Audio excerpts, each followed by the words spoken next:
Here today. We have a relatively short agenda today compared to what we've had certainly at the ends of our calendar year. But one special note today is we have a new board member. Moses Kraus has joined the SONYMA board. He is a appointee of the Assembly, and he comes with a lot of experience and background in the banking business. He's the president and CEO of Berkshire Bank, one of the great community banks here in New York. Moses, we're happy to have you and Thank you. Have your expertise and your time. So welcome to the board, and nice to be here.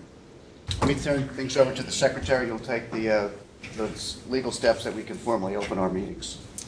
Sure. Good morning, everybody.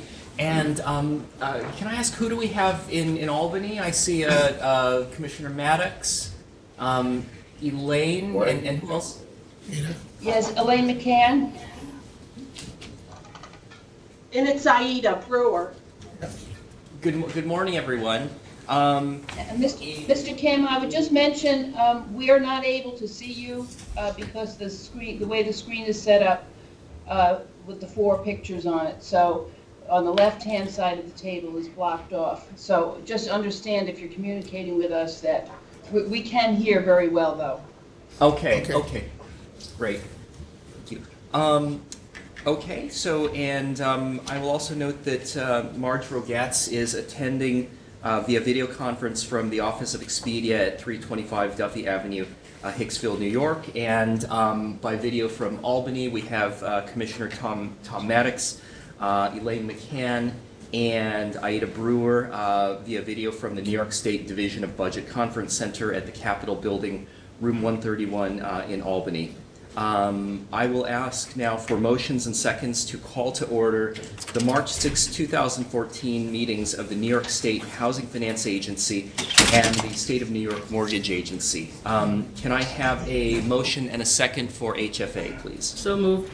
Second. Can I have a motion and a second for SONYMA? So moved. Second. As items are presented to each board throughout today's meetings, these motions and seconds will be used unless specific items call for a different vote, or unless any board member or director wishes to record his or her vote differently. I'll now turn things over to Darrell Towns for his president's report. Thank you very much. Business here at the agency continues to build momentum. The overall housing agenda in both the state and federal budgets has begun to garner a lot of attention. While Governor Cuomo continues to highlight affordable housing on the state side, this is not the case with our federal partners. As we've outlined before, Governor Cuomo continues his ambitious affordable housing goals for 2014. I'd like to take a moment just to go through a couple of the highlights again. House New York continues for a second year. This program, announced last year, lays out a 5-year plan to preserve and create over 14,000 affordable units across the state. This year, the governor moves us to the next phase of his plan while adding $40 million in new capital resources. Second, the governor is also seeking to use up to $100 million in federal monies, mostly CDBG, DR, to create and preserve an additional 3,000 affordable housing units in multifamily developments. And lastly, Governor Cuomo's budget proposes a renter's personal income tax and continues to invest in affordable housing programs that work, like Main Street and Access to Home. Unfortunately, things are not as rosy on the federal side. As you may know, the majority members of the House Ways and Means Committee presented a tax plan which would virtually eliminate the 4% bond program and devastate municipal bonds in general. While the proposal preserves 9% credits, the 4% program is the bread and butter of many of our HFA programs. While we do not expect this proposal to move forward as it is, it may serve as a starting point when the House takes up tax reform in the future. You may also be aware that President Obama presented his executive budget on Tuesday. While HUD funding remained flat, our calls for a slight increase, several areas see cuts in funding. The home program sees a 5% cut, and Section 8 project-based contracts see a 2% decrease. We're happy, though, that the Rental Assistance Demonstration Program, or RAD, continues, as we've utilized it successfully here for a number of our refinancings. In our recent trip to Washington, we also met with several members of the New York delegation and I think we impressed upon them how important the federal housing programs that we utilize here at the agency are. And it's important not just for housing, but it also creates jobs in parts of the state that are in need of that type of stimulus. With that said, here at the agency, earlier this morning, the Mortgage Insurance Committee approved insurance for 7 projects representing 522 units of affordable housing in Suffolk, Albany, Orange, Montgomery, Bronx, and Kings counties. On the multifamily side, today at HFA, we will be seeking your approval for a subsidy loan on Woodrow Wilson Apartments in Amsterdam. With regard to staffing, you will be asked to approve the appointment of Kevin Kelly as Senior Vice President and Chief Operating Officer, and you'll hear more about Kevin later. And back in 2012, Governor Cuomo,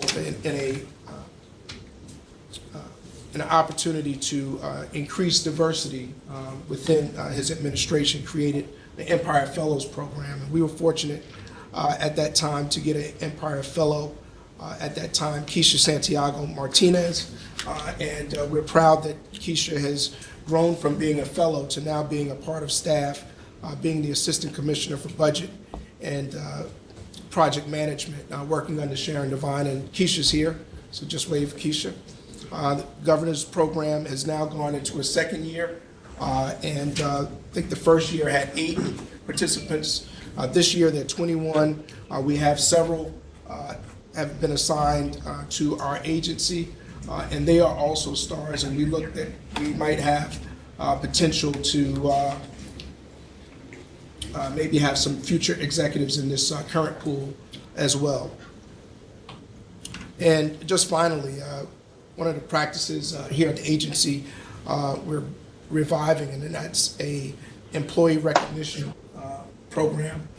For years, time was taken to recognize people in the organization who had had 20 or more years of service. And we'll be going around through our different offices in order to recognize those employees with 20 years or more.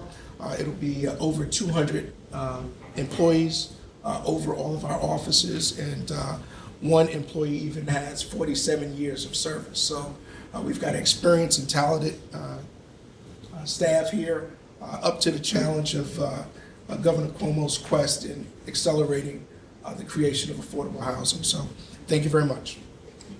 Thank you. Keisha, you have a bunch of years ahead of you, obviously. 47 years is possible. It's going to be a tough one, but So you'll be able to break it someday, since you started with us so early. So. And I'm sure we were breaking child labor laws, but Jason assured me that that we're good. It's nice though that Chairman Camp's proposal on the Ways and Means looks like it's dead on arrival, and doesn't look like there's much chance for tax reform in Washington this year. So it's interesting why it even came out. I can't understand. Seems like his own party doesn't really want much of it either. So, any questions or comments for Darryl? Okay. We'll now go to Jason to report on the committee actions. Moses, we have an active committee function with the board, so some of the committees are doing work outside of this board meeting, so we'll try to report on it and keep those actions out of this board meeting. So Jason will give a little sense of that today. Yes, the Mortgage Insurance Committee took the following actions earlier today. The committee adopted the minutes of the January 29, 2014 meeting, approved 50% mortgage insurance for Plaza Borinquin in Bronx County, approved 100% mortgage insurance for 58 Portion Road, Suffolk County, approved 75% mortgage insurance for Lionheart Residences of Cohoes, Albany County, approved 100% mortgage insurance for Independence Square in Orange County, Approved 75% mortgage insurance for Woodrow Wilson Apartments in Montgomery County. Approved 100% mortgage insurance for Whipple Apartments in Kings County. And recommended for approval an increase in the mortgage insurance on the HFA permanent first mortgage loan for Wincorum Commons 2 in Suffolk County from $6.8 million to $7.48 million. Okay, we will now present items shared by both HFA and SONYMA. Jason will record the approval of the minutes. The minutes of the meetings of HFA and SONYMA held on January 29, 2014 shall be deemed approved absent corrections from members and directors. So we will now move to the shared action item. Item number 2 is a resolution appointing Senior Vice President and Chief Operating Officer to the agencies. Commissioner Towns, could you discuss that? Thank you again. So it's my pleasure to introduce Kevin Kelly, who'll be coming over as Senior Vice President and Chief Operating Officer. Prior to joining HCR, Kevin served as Deputy Commissioner at New York City Business in the Mayor's Office. He designed and implemented a robust customer support model for New York City businesses. Prior to his position in the Mayor's Office, Kevin served in various senior leadership positions at the New York City Department of Small Business Services, helping business start, operate, and expand in New York City. At SBS, Kevin created and oversaw New York City Business Express, an effort to transform the way business interacts with government into a one-stop experience. Prior to joining SBS, Kevin worked in the private sector as a management consultant, devising and implementing working capital improvement strategies for Fortune 500 companies. He lived and worked overseas for many years, primarily in Latin America and Europe, with a career that includes public service with the Peace Corps in Costa Rica and New York City Transit Authority. Kevin received his BA in Urban Studies from Columbia University, an MA in International Studies from the University of Pennsylvania, and an MBA from the Wharton School of Business, University of Pennsylvania. He's an adjunct professor at Columbia University School of International and Public Affairs. Kevin will be coming over to work with the entire agency during a time when the administration is moving towards performance matrix. Kevin is highly capable in those areas and helping to transform the ways that we judge our efficiencies here. So we are excited about him joining us, and I look forward to his great service to the agencies. Well, Kevin's a great addition, for sure, and with all the background that you have both in government and the outside world, it's terrific, and we're thrilled to have you. So, Welcome to be here. Thank you. you want to say anything to the board? Do you want to give us any of your It's wisdom? a privilege to be here. I look forward to supporting HCR in all ways, operational, technological, and further the state's policy with regard to housing. It's a very exciting mission as I learn more about it, catching housing fever as well. So I'm looking forward to doing my part to move things forward and get things where we all want them to be. What are you teaching at Columbia, by the way? Public management courses. This semester, my course is called Fostering Innovation, Driving Improvement in the Public and Nonprofit Sectors. So it's for students getting their MBA or MIA who are interested in working in either the public or the nonprofit sector, and how to do it well through management lenses as opposed to policy lenses. Right. Familiar with the syllabus for your course. It was actually given to me as an example of something I should follow in designing a syllabus for a course I'll be teaching. Oh, that's great. So congratulations, and it's really excellent. Thank you very much. You owe him $5. Subject's a little different, so I can't really credit. Yeah, it's a privilege, yeah. Is that a Stuyvesant Town address? Mhm. Yes. You can't get much further east than where you 651 East 14th Street, so you're welcome. Great to have Very you. much. Okay, Jason. Okay, yes. Now before the HFA and SONYMA boards is a resolution appointing Kevin Kelly as Senior Vice President and Chief Operating Officer. Assuming the first and second previously entered for HFA and SONYMA, all in favor, please signify by saying aye. Aye. The motions are carried and the resolution adopted. Congratulations, Kevin. We will now move to the SONYMA action items. The next two items were discussed earlier at today's Mortgage Insurance Committee meeting, so they're up for a vote now by the SONYMA board. There's typically no discussion on these items unless the director so requests, but we'll move on to the votes and any questions if you have them. Item 3 is a resolution approving 100% mortgage insurance on a $7.5 million CPC permanent first mortgage loan for 58 Portion Road in Lake Ronkonkoma in Suffolk County. Now before the board for approval is a resolution of the State of New York Mortgage Agency approving mortgage insurance and a commitment for the provision thereof for 58 Portion Road, Ronkonkoma in Suffolk County. Assuming the first and second previously entered for SONYMA, all in favor, please signify by saying aye. Aye. The motion is carried and the resolution adopted. The next resolution approves an increase in mortgage insurance on the HFA permanent first mortgage loan for Wincorum Commons on Route 112 in Coram in Suffolk County from $6.8 million to $7.4 million. Now before the board for approval is a resolution of the State of New York Mortgage Agency approving mortgage insurance and a commitment for Wincorum Commons to 3700 Route 112, Coram, Suffolk County. Assuming the first and second previously entered for SONYMA, all in favor, please signify by saying aye. Aye. The motion is carried and the resolution adopted. The next item is a resolution approving the MIF's estimated excess balance, which is something we do annually, right, Mike? Could you give the board a little background on this? Yes. Pursuant to the Public Authorities Law, the agency is required to make a preliminary determination of the mortgage insurance fund's estimated excess balance for the statute year ending March 31st, and to certify such excess to the Director of the Budget, the Controller, Chairman of the Senate Finance Committee, and Assembly Ways and Means Committee. And this calculation is required to be made by March 20th. And then there's a subsequent final determination that's made on May 15th, and then we're required to actually pay the excess balance, if any, to the State General Fund by June 18th, which is 90 days later than March 20th. And the Board of Directors is asked at this time to adopt the attached resolution approving a preliminary determination that the Mortgage Insurance Fund will have an excess balance of $40 million for the 12-month period ending March 31st, 2014. And this is comprised of 10 months actual numbers and 2 months pro forma numbers.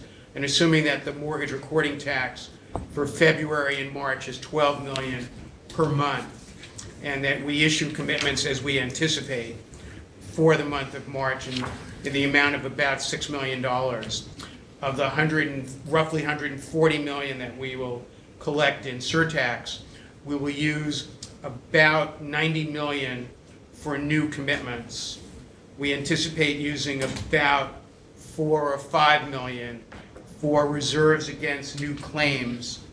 We'll have operating expenses of about $6 million.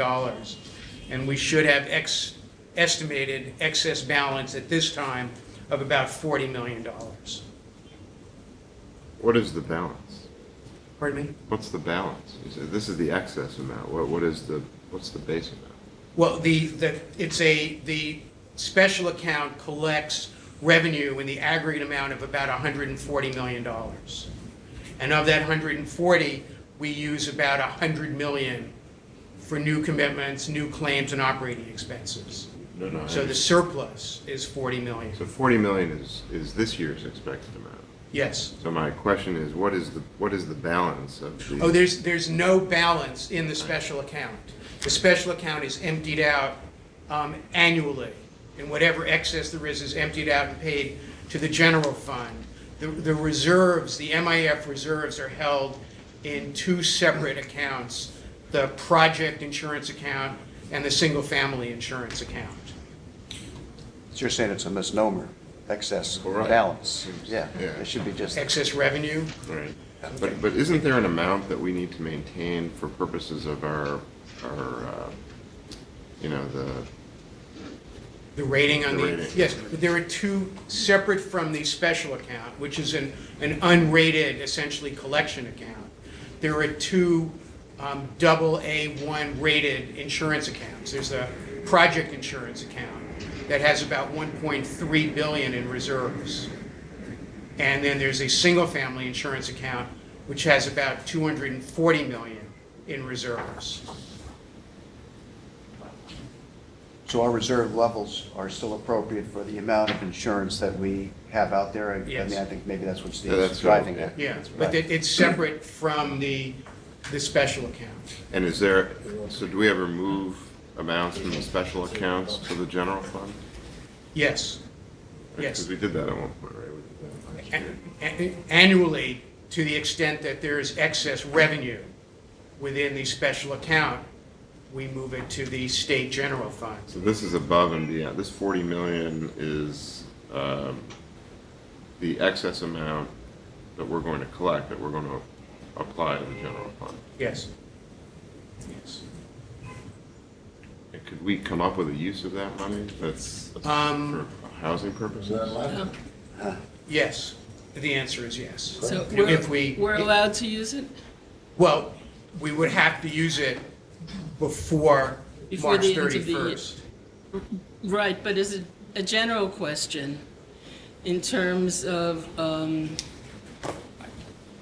by March 31st this year would be a little difficult. Right. It's only excess to the extent that we don't use it ratably throughout the year. So you're allowed to use it, if you don't use it on March 31st, you remit it back to the government, right? Yes. Right. We could do, Okay. Are there, yeah, what could we do with it, or are there restrictions on how it could be used? we can only use it for reserves against new commitments and new claims. So the utilization is driven by the volume of new applications. So that's why it's excess, because we have enough in reserve for what we have out there in commitments, and this theoretically, unless we had more commitments, Yes, we would, yeah. yes, So it is true excess as opposed, it is. The excess balance, and it's a term of art that appears in the Public Authorities Law, is separate from the corpus of the rated insurance accounts. These funds are never in the rated insurance accounts. Right, I understand. But we have the capacity to Yeah. do a greater volume of commitments. And there aren't more projects in the pipeline that we could use the money for that could be closed quickly? There aren't. There aren't. like maybe just for perspective or context, over the course of the last several years, this number has varied from, it was 28 last year, it's 40 this year, and you have a, The prior 3 years, it was 0. And it's a function of the surtax collection. The very last page of the MIC book just shows the last 3 years. And this year we anticipate about 140. Last year it was 114. The prior year it was 83. So it really varies a lot. It varies with mortgage recording activity in the state. We use about 100 million. So 2 years ago, we actually had a lower volume of surtax than we needed to do business.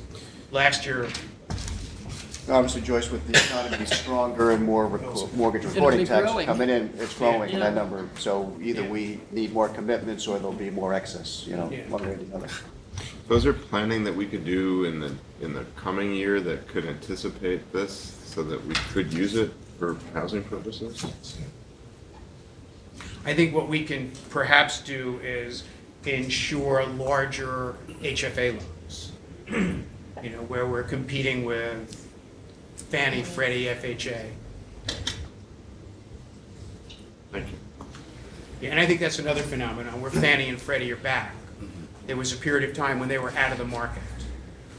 They're back in the market, and they sometimes underwrite, not necessarily on HFA credits, but on conventional loans more aggressively than we do.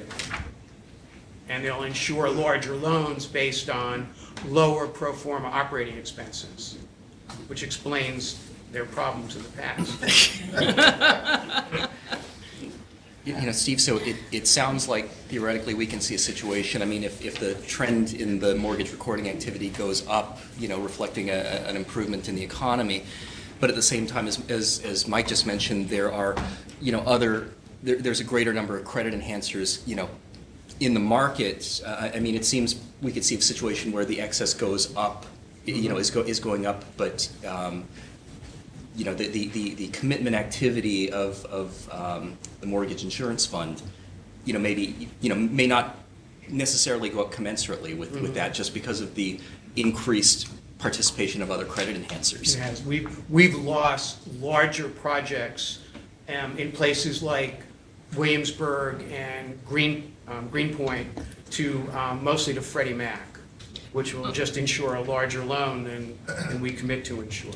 Well, are their terms substantially different than ours, or are they pretty much the same? They're pretty much the same in terms of the cost of the credit enhancement. Yeah, Their the underwriting. cost to the developer, yeah. Their underwriting is more aggressive. Yeah, we know about that. Yeah. Okay. Elaine, do you have any thoughts or perspective on this? I'm sure you'll find good usage for this excess. I would say that the excess balance is a small part of what, in the overall budget, balances different resources that are available for various uses. As you're all well aware, the MIF is a major source for major housing projects. We have a 5-year plan that anticipates transferring $500 million, a little over $500 million over 5 years from the MIF. That's separate from this surplus account calculation, and that's the primary focus on the MIF as a resource. Out of that amount, about $175 million is being devoted to the Mitchell-Lama acquisition and rehabilitation. Another $171 million is for ongoing capital programs, housing capital programs, and $65 million is for programs that assist rural rental and other local funded programs statewide. So it's a mix of programs. Resource has been an excellent resource for that. This excess balance calculation has always been included as part of the statute regarding the MIF and how it's managed, and that amount has not been programmed for next year as yet, but last year's was used completely towards the $500 million that I mentioned. It offset the how much would have been required from the MIF for last year's housing program. Last year, $164 million was programmed from the MIF for the purposes that I just described. For next year, the governor's budget recommends a little over $75 million for the programming for the MIF. And then each of the out years are 75, 100, and 100. So, I mean, that's just kind of in a nutshell, a little bit of a larger context of how the MIF fits in with the overall resources that are available for the state's housing programs. So the money is, if I'm correct, it's fungible into the executive budget, but there's a huge commitment to housing-related, program items, and this Yes. partly would be, in that realm. So, And that commitment is conditional, of course, on, as Michael can elaborate, on the rating of the fund and the overall health of the fund. So those resources would not be used if they were not available. That's very helpful. Thank you, Elaine. That's very helpful. Any thoughts, comments? Okay. Thank you so much. Now before the board for approval is a resolution of the State of New York Mortgage Agency regarding the estimated excess balance in the Mortgage Insurance Fund for the 12-month period ending March 31, 2014.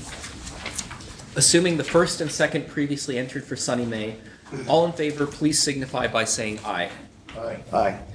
The motion is carried and the resolution adopted. Great. There are no further items for the SONYMA board, so Jason will ask for motions and seconds to adjourn the meeting. So moved. I bid you all adieu and a grand St. Patrick's Day. Thank you. Same to you. Moses, thank you. Was Your there first any meeting was this morning? See you, Dolly. Take care. successful and brief, Moses. Good try.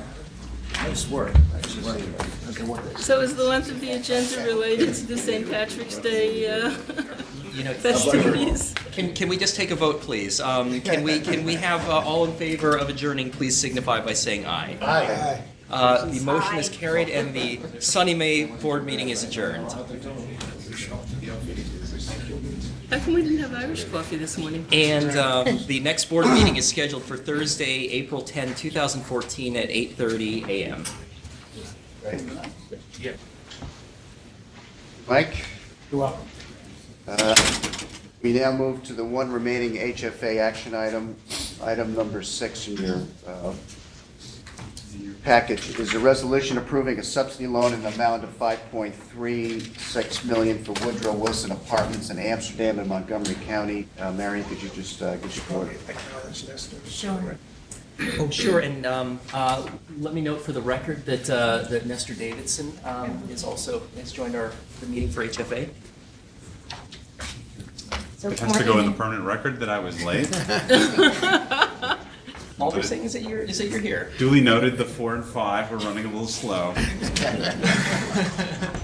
You're in time for your board meeting. Right on time. I just want to take a sec to give some background on this resolution before the board. As part of the Governor's House New York plan, there was a certain amount of money, $17.4 million in change resources that were made available to the agency to help subsidize the work we're doing on the Mitchell-Lama portfolio.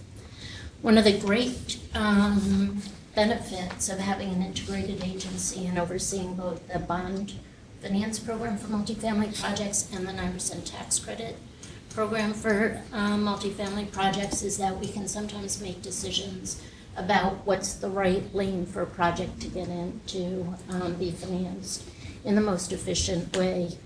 Woodrow Wilson, let me just back up a second. Because of that, when we put out our 9% RFP last year, we had a priority in the early round. This is sort of like a speed dating lane for projects that have very high policy priorities and can also close very quickly. We made a priority for the projects in the Mitchell-Lama portfolio, one of which is Woodrow Wilson. So Woodrow Wilson did get an award under our 9% program and is now before the HFA board for a subsidy to help finance the development of the project, and Brett Garwood's is going to discuss the specifics. Yeah, thanks, Marion. I think this is a pretty good example of a project in our UDC portfolio, and it presents some of the challenges and, I guess, opportunities in terms of recasting those projects and maintaining this affordable housing. Woodrow Wilson Homes is located in Amsterdam. It's comprised of 15 buildings and 100 total units. It is completely occupied at this time. This project will be a $23.3 million project. As Marianne mentioned, it's already been approved for an award of 9% tax credits in the amount of $887,000, in addition to a $2 million housing trust fund loan. So what we're seeking for today is approval of a subsidy amount for the Mitchell-Lama House New York program of $5.363,235 million. This will help the project be completely renovated. When I said that, this is a good example of some of the projects in our portfolio, this project needs an enormous amount of renovation. If you take a look at the scope of work here, it's easier to talk about what's not going to be done, I think, than what's going to be done. It's more than $130,000 of renovation per unit, but certainly worth doing since there's maintains a demand for this type of housing in Amsterdam. The project will be acquired from the current owner by Omni Housing Development, Duncan Barrett, who's a well-regarded developer, and the existing Mitchell-Lama mortgage on the property of a little more than $4 million will be assumed subordinate to our new subsidy source.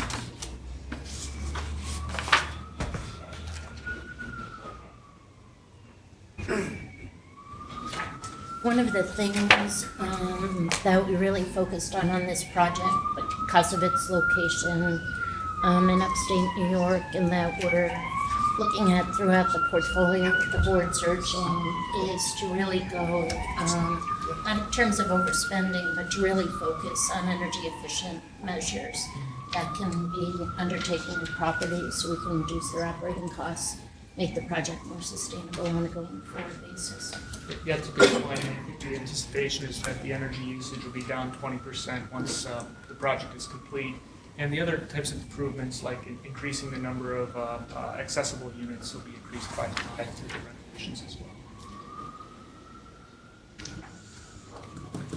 Any questions? No questions on my front. So who is the current owner of the property? It's a gentleman named Packer Wilbur. And it's being sold to Omni. Omni. And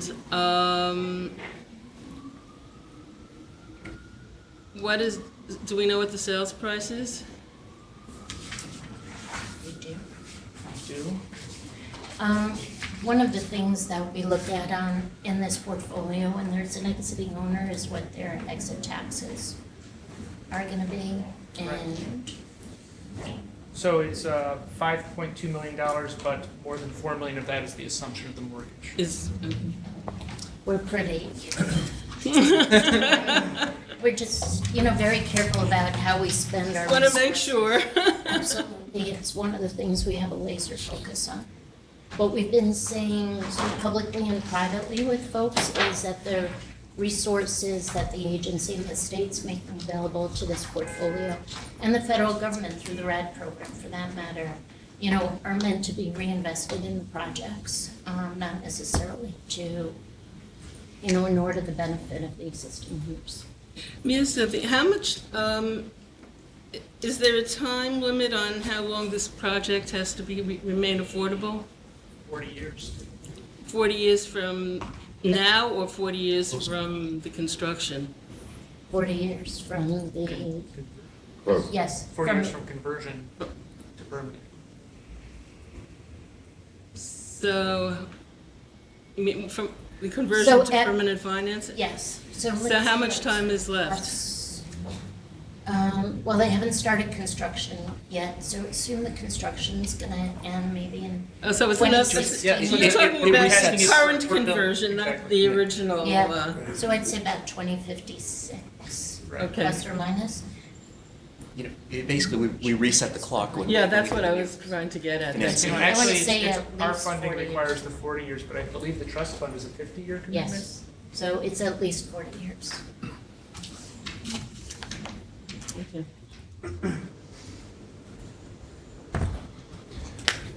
A couple of follow-up questions, if we have another minute.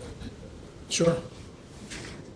The first, just as a frame of reference, can you comment on how we should think about the 130,000 per unit? I mean, is that a figure that we should expect over the course of a 10 to 20-year life for a unit? How do you think about that in the context of annual, capital expenditures for the periodic replacement of appliances, et cetera? Can you just put a frame of reference around how we ought to think about the $130,000? I guess my instinct is to say that it's mostly telling of the condition of some of the properties that we've acquired the loans for, and it's what's necessary to make the properties up to a standard that will allow them to continue to be maintained and operated at a high standard with our typical replacement reserves. And so does that mean And that Tom- once they're up to standard, how do we think about the ongoing, just as a general rule of thumb, I'm just trying to wrap my head around how to think about the number. So we spent, the 130 per unit is spent, so does that leave us in relatively good shape for 10 years, 15 years? How do you think about that in the context of annual spending on ensuring that the units remain at standard?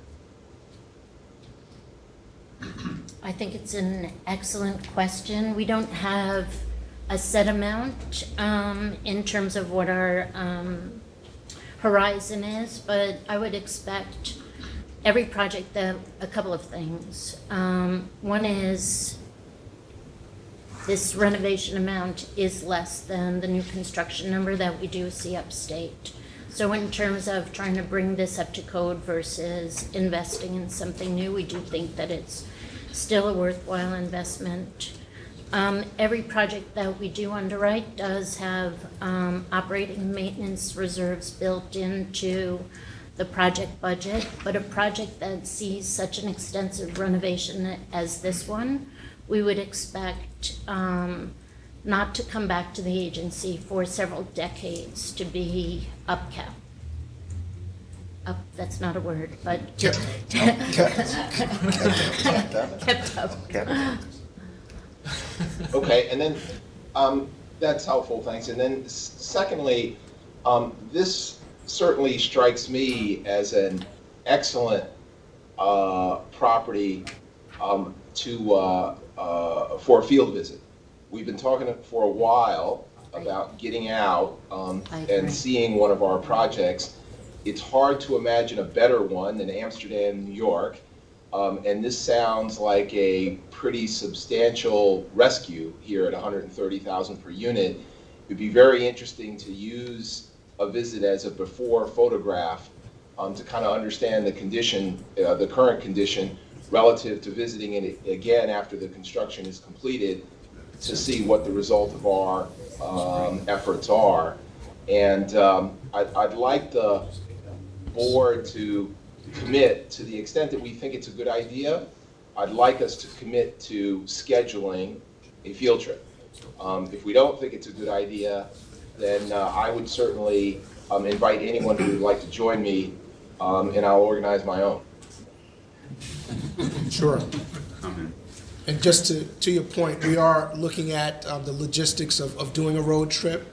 I'm not sure in a one-day thing that we can make it up to Amsterdam, but I think that there are some other ways that we can kind of maybe do some virtual tours and that type of stuff. Yes, actually this But just to be development. specific, I'm suggesting that we go to Amsterdam.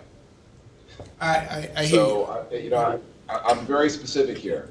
So can we do that? And if so, when can we do it? And if we can't do it, can someone come back to us and explain why?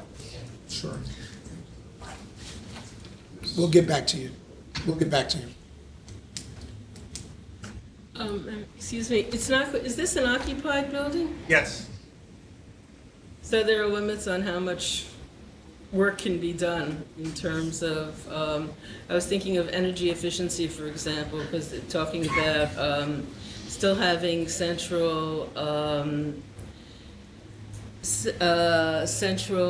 heating and cooling as opposed to, I assume they also have central metering then? Yes, I believe Yeah, that's I don't the think they're case. sub-metered, but because it's, even though it's occupied, the entire interior of each unit is gonna be renovated. We're talking kitchens, baths, and exterior, so people will be, you know.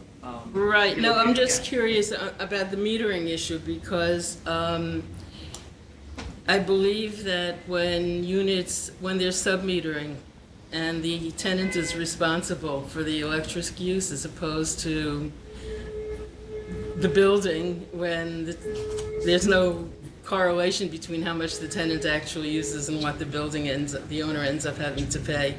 So I didn't pay you to say that, but I want to tell you about something else that we're looking into, because there are a number of initiatives underway to look at how to motivate tenants to buy into the energy efficiency. So as Darrell mentioned, we were down in DC this week. I talked to HUD about what we wanted to try to do as we go in and refinance this portfolio. They've put us in touch already with a couple of the, they have I'm not gonna get the name right, but they do have a pilot program that's underway where they've given grants to a number of organizations, some of which are in the New York area, that we're gonna meet with in the next several weeks to try to dive into this and see that when we come to a project to refinance it, we're thinking about making the building more efficient, but also getting the tenants buy-in, especially in those cases where we have master metering. Right.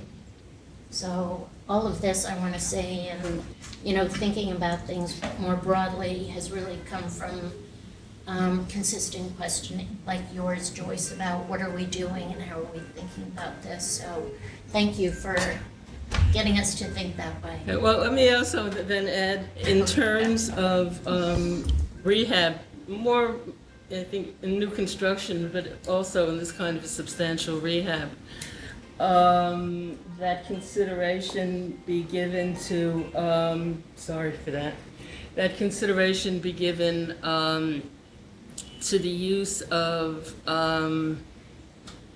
the type of building materials that are being used. There are zero emissions and even negative emission materials that can now be used and are, I believe, cost efficient.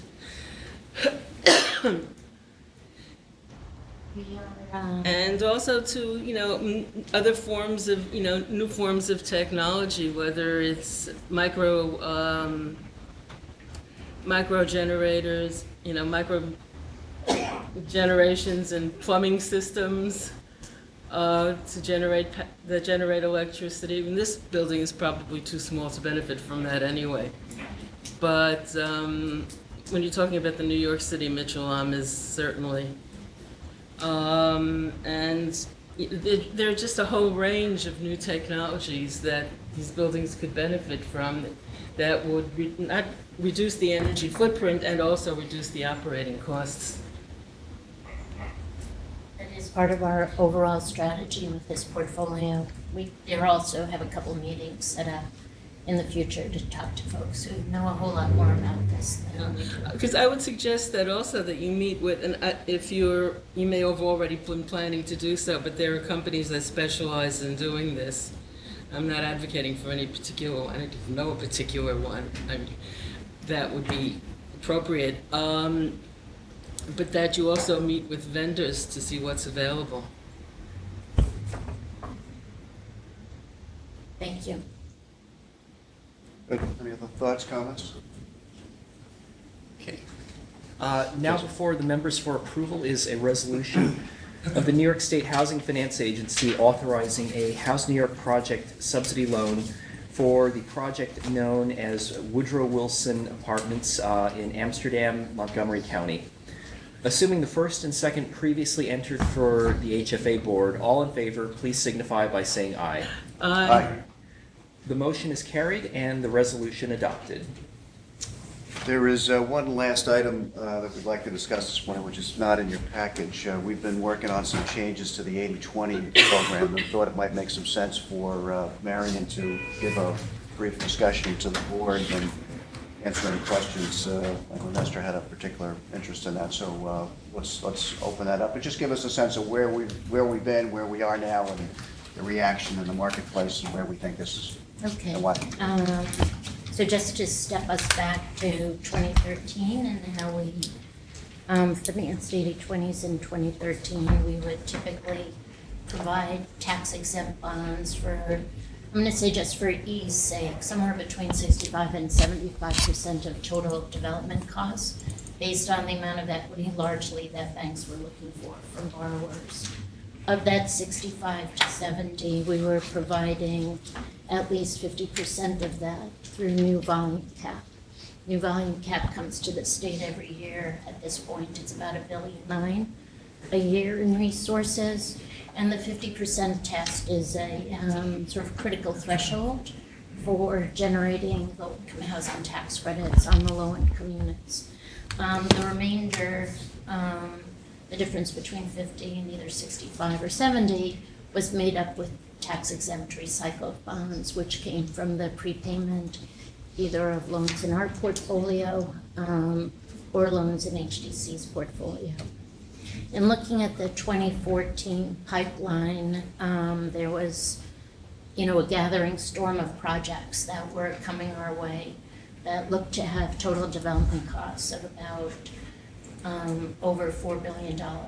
And using the matrix of how we had funded things up till this point, that would require a cap of at least $2 billion. And even if we were to fund that over a 3-year, multi-year period, which is something we do quite often, especially with the large projects, that would require a cap in excess of about $600 million a year be devoted just to this year's crop of 80/20s without leaving much room for future 80/20s. And that's about 500 to 700 is about the range of cap that we've dedicated to this sector.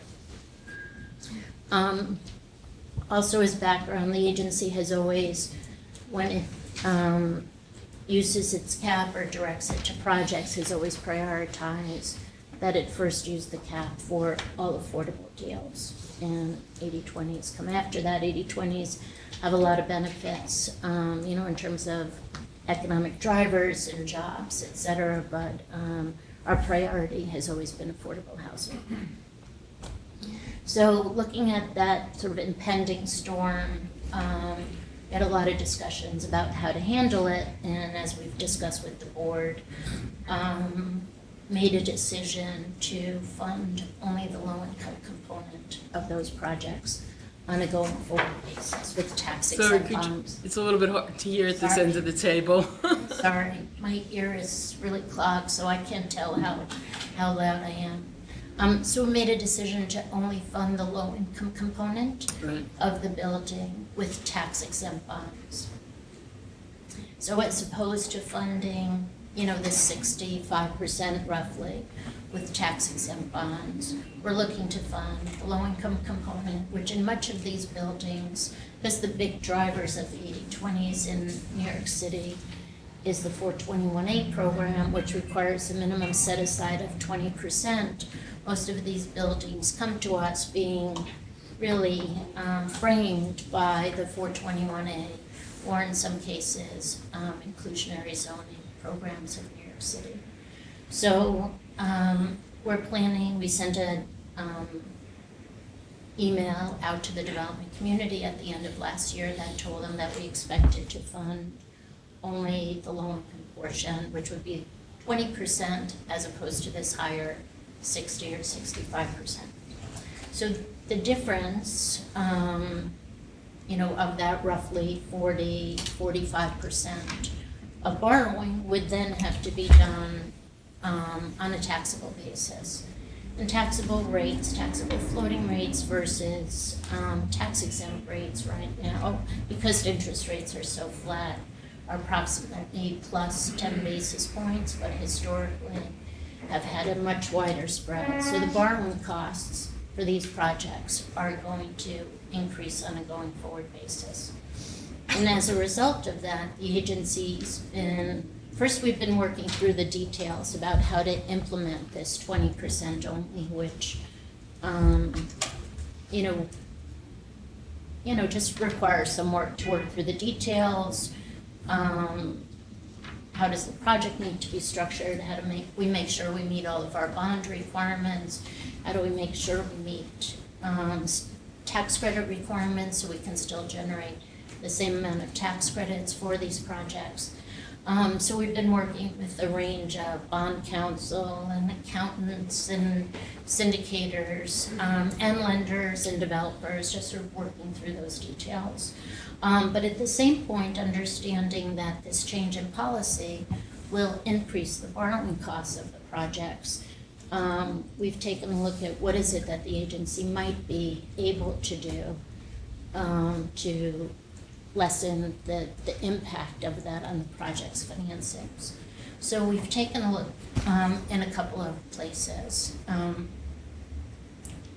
Excuse me. One, and the number one ask of everybody, is our fee structure. And so we've looked especially on the taxable bond component to lower the fee structure, and have had conversations also at the state level. Our fees are made up partly from the agency, partly from a bond issuance charge that gets levied for private activity bonds. Is there something that we can do on our upfront fees to lower the cost of using taxable bonds? We've also taken a look at our ongoing fees, which are now 35 basis points. Is there something also that we can do to lower the fee structure there? We've looked at our prepayment fee structure, and also looked at what we could do to help mitigate the cost increase. And the other places that we've taken a look at is our low-income unit requirements. And Joyce, I know you know a lot about New York City, so inclusionary zoning has their requirements, and in all cases where we're financing an inclusionary zoning project, the inclusionary requirements, will rule the day. But 421A does have occupancy requirements, but then has less requirements about where the units are and what size the units are, et cetera. And HFA has requirements about square footage versus the market rate units. And so we've looked whether there's a way to maybe shrink that a bit from what we currently require, which is you can have a 10% differential in terms of square feet between the market rate units and the low-income units. And the other thing is about where the units are in the building. We know, especially in very high rises, sort of each floor in the building, generates additional resources. We currently require that the units be in not less than the bottom 60% of the units. So, can we live with something that's a little bit less than that and still be meeting our requirements? The one place where we'd like to maintain what we currently require is in the distribution on a per floor basis, which says that you can't have any more than 50% of any floors, low-income units.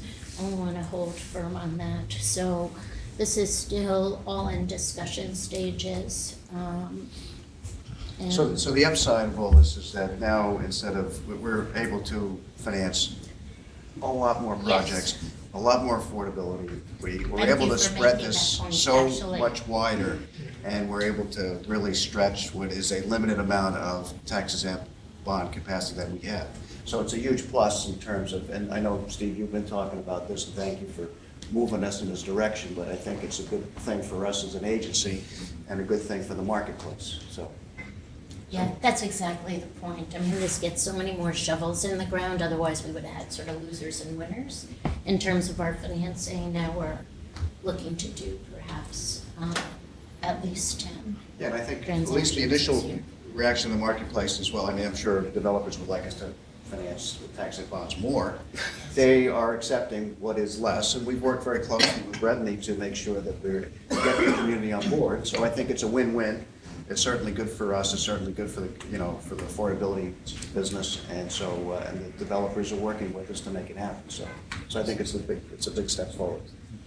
What do you think? Sorry, go ahead. The one concern, though, Marion, that you might want to just bring out in regard to equity regarding our city partners and having those conversations in order to make sure that there's some equalization of the playing field. Yes. It's just a question of how HFA has typically financed the 80/20s in New York, and just to make sure that HDC and HFA are aligned and that we're approaching these projects in a similar fashion. One of the benefits of implementing a change like this is it potentially puts more cap on the street to fund affordable projects. And HFA, because of its close alignment with the state, has always been able to fully fund its affordable projects. I think sometimes HDC hasn't had all the cap that it might want to fund affordable projects, so I think that's sort of a benefit. So we're hoping, that there's as close alignment with this new administration and how we approach projects as there has been in the past. I have a couple of questions. I don't do 80/20 deals, but my understanding is that the way we were financing them before, where the affordable units were all sort of mixed together with the market rate units, and I thought it was because of fair housing rules, but the developers were not able to say, that's an affordable unit, that's a market rate unit. The units were all intended to have the same size, the same amenities, the same square footage, the same finishes, and the same entrance. And I thought that one of the ideas was that because we were financing effectively creating an all affordable unit within a building that would include market rate units, that those rules would not apply. It sounds like what you're saying from a policy standpoint is that we would still apply rules about location. So my question is, because if the legal structure is to create a condominium for an affordable project and a condominium for a market rate project, how do you legally describe the location if you can't identify particular units that are affordable or market rate? So I guess I don't understand the legal structure that will separate the affordable and the market rate. It is a condo structure, as you suggest, but the units are known. It will be, the sort of checkerboard of units then constitute the low-income condo. And that's what's been done historically anyway, so people can syndicate the tax credits. So specific units would be designated as affordable, and those units will be the affordable units for as long as... I thought we didn't syndicate credits on 80/20. Some developers do. So will there be separate entrances? No. Altogether? Sorry, I didn't mean to sound so horrified. It's been a huge political... Yes. But I think that's a good, from a policy standpoint, I think that's a good thing. And I think the concern was that the city, in determining whether 421A would apply, would look at these, look at those rules that we were currently applying. So I think that's a good, so effectively, the agency is making sure that we're still abiding by those rules. So that's good. I'd like to come back to something that we raised a few months ago on the board, which was, I think this is laudable, and this, I think, is a big improvement over previous policy. But the whole question of 80/20 and that magic number, is it, and I'm not that familiar with what the statutory requirements are, but you know where I'm going, is what if a developer could be incentivized or might be interested in doing 75/25? So I would say that what we're willing to do is not just provide financing for the 20%. What we're willing to provide tax-exempt financing for is the low-income units. No matter what the percentage. Exactly. So Do you have a sense of how much leverage there is? What's the art of the possible beyond the 20%? Are there sufficient incentives to get developers to go beyond 20%? Obviously they'll only do it if it pencils, right? But right. I think that our financing alone isn't necessarily enough to move that dial as much as zoning bonuses or other land use decisions that the city might so want. now so you are having that conversation with the city. It seems like they're just kind of getting to right. Yeah. With the new administration, and they're clearly signaling about a mandatory inclusionary zoning program, and this is going to be very much sort of all of these questions are going to be on the table. But you're actively having that conversation with them, or you're beginning to.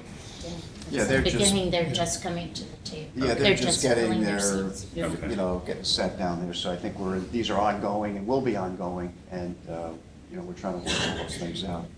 And I think what we're trying to put in place is, of course, meant to be flexible as the city develops its policy. But it is important, because these projects have, years and years of pre-development before they come to here. It's important for us to get something out, make sure everybody understands sort of where we're headed, but also to be flexible as the city develops its thoughts on this. And the period of affordability, is that the length of the mortgage? It's, Or does it vary from the program to program? there's a minimum term, as long as the bonds are outstanding. I'm gonna turn around and see if Mark's in the, it's 30 years. Even if the bonds are paid off.